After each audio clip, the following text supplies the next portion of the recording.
Hello, it's Monday of the 6th week in Easter, and our reading today is out of the Epistle of James, chapter 1, verses 1 to 15.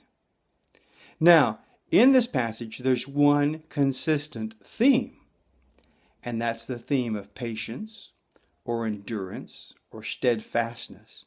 Different translators have translated it different ways, but it's the same word in the original. Patience, endurance, steadfastness. We see it early in the chapter where James says when you're facing trials, those trials will produce patience or endurance in NIV or steadfastness in ESV. And then he says to ask for wisdom and not to be double-minded. And to not be double-minded means that in your faith you're experiencing and practicing endurance and patience and steadfastness. For one thing, because when you ask for wisdom, you're not going to get it all at once.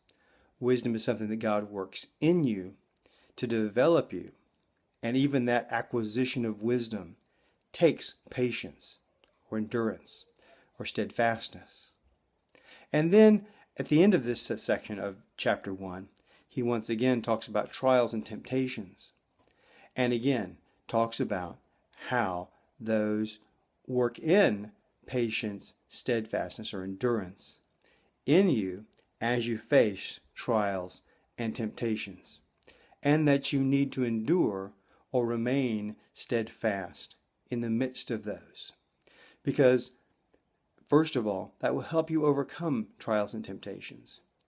And when you fall or fail at those trials and temptations, you still need that patience and that endurance to pick yourself up and to keep pressing on toward what God has for you.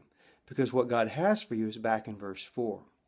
That patience, that endurance, that steadfastness is what will work to perfect you, what will work to complete you, what will work to do that thing that Christ is doing in you so that everything that he's preparing you for and through and in comes to pass.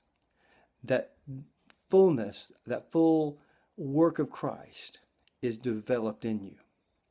And that's what that patience, that endurance, that steadfastness does. It prepares you for that complete work that Christ wants to do in you. I want to encourage you with that word today, and I look forward to seeing you tomorrow.